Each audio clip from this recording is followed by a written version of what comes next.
In this video, we're going to be talking about layers. And basically, guys, we need to use layers to stack our design elements or even images on top of each others to create our desired composition. So here, for instance, we have a very simple composition of 3 images on top of a black background. So here on the right side of the screen, we can find our layers panel. Including our layers, we have a background layer, which is filled in black, and we can be turning that one on and off. To hide that one by clicking on that eye icon, and if we hide that one again, we can see transparent background, which is looking a bit like chess ground in Photoshop, of course. Or we can show that layer once again. Then here we have our 3 images. Each of them can be hidden or viewed as well. And now let's say we would like to reposition these images. We can be using our move tool. You can find that one in here in your toolbar, or you can be pressing V as a shortcut as well. Now let's say we would like to select that girl image. We can be pressing Command or Control, then clicking on that image. Now we have that one selected, and you can see that one highlighted in our layers panel. Then we can start clicking and dragging to change its position. Then we can be selecting the third image by maintaining Command or Control and clicking on that image as well, and moving that one to here. And you can see that that one is highlighted in our layers panel as well. We can also select more than a layer at once by clicking Command or Control as well and clicking on that layer. For instance, now we have these 2 layers selected. We can start moving them together, or we can be adding that image as well to our selection by pressing Command or Control along with Shift key and clicking on that image as well. Now we have our 3 layers selected. We can start moving them easily like that. And let's say we would like to select only that one and remove these 2 images from our selection. We can be holding Command or Control again and clicking on those 2 layers to deselect them. Now we can be moving only that one. And also can be selecting all 3 layers once again by maintaining Shift key and clicking on that layer 4, and it will be selecting all layers in between, which is layer 3 in that case. Or even we can be selecting our layers in a much easier way. We can be activating that option in here, auto select feature, which will be enabling us to select our layers by simply clicking on them.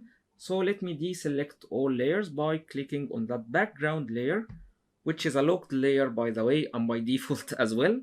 So we can't really select that layer unless we unlock that one, and we're gonna be seeing how to do so in a second. But let's first select our layers using that amazing feature auto select. So if I want to select any layer or any image, I can be simply clicking on that image easily like that, and you can see they are being selected in our layers panel. Or I can be holding Shift key as well and clicking to get those layers selected. Or even let's deselect them again by clicking on that background layer. Now we don't have any layers selected, and we can be drawing a selection marquee like that to select all those layers once again. We can also do the same trick if we disable auto select feature in our tool. Then we can hold Command or Control and start drawing our selection marquee as well to select all 3 layers. But let's say we need to also select our background layer for any reason. We can be unlocking that layer by clicking on that lock, and it will be unlocked. And now we can start moving that layer around, maybe like that. However, as you can see guys, it doesn't look that amazing if we move our background layer. We always need a background layer, and that's why they are always by default locked layers. So if you create a new layer in Photoshop, it will be always including a background layer which is locked by default. So let's go to File, New, and let's create anything, maybe Print File, A4, Create, and you will find that background layer, and it will be locked by default. So now you can start stacking your design elements or images on top of that background layer by going to File, then Place Embedded, selecting maybe that image, which is in Layers folder in your resources. If you would like to get your hands dirty as well and start experimenting with layers, along with me, you can be finding these files in your resources.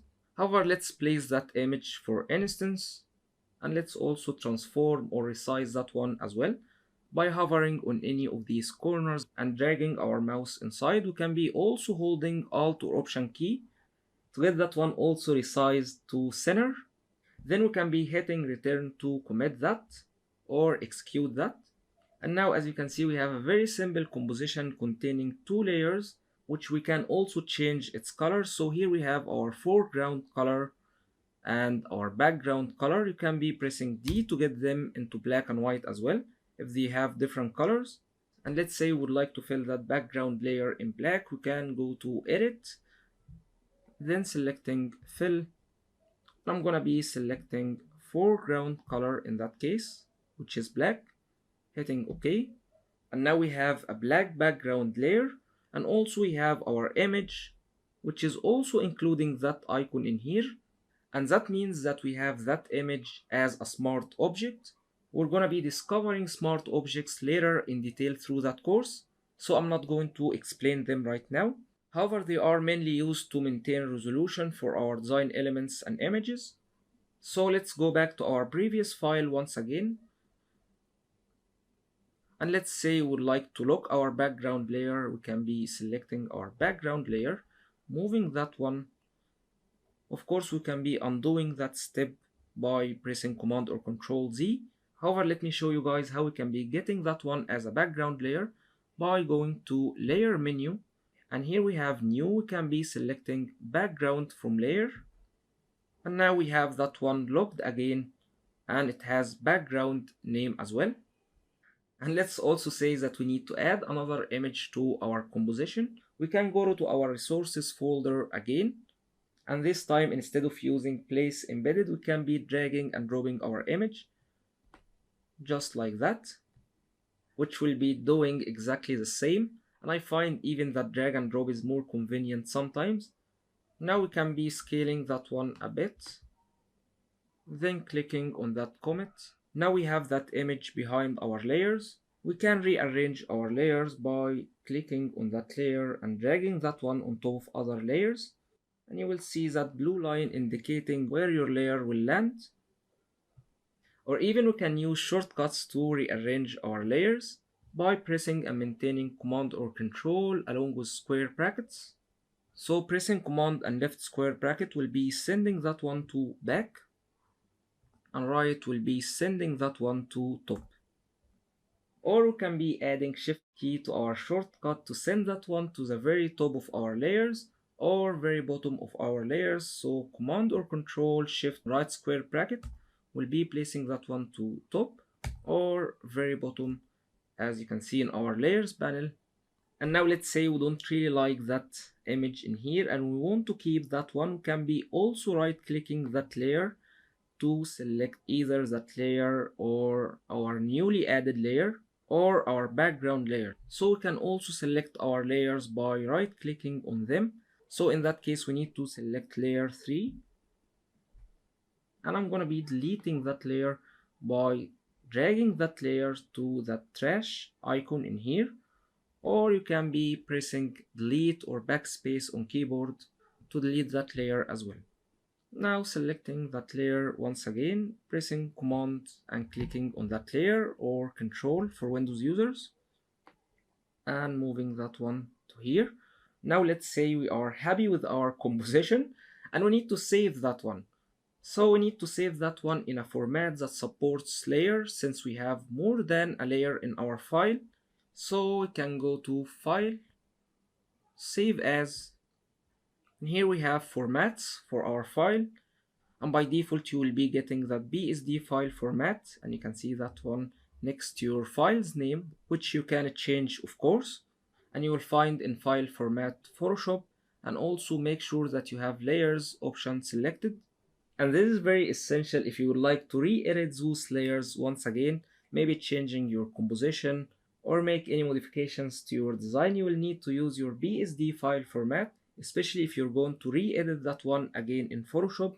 However, if you would like to share that file with others who might not have Photoshop Or if you would like to edit that one in another photo editing application, you can be saving that one as well as TIFF file format. You can find that one in here, as it is more of a universal file format. However, always make sure that you save a BSD file format by selecting Photoshop. So guys, now it's your turn. Go ahead and open your resources folder and open layers folder. You will find that Photoshop layers BSD file format and experiment what we've just did in that video.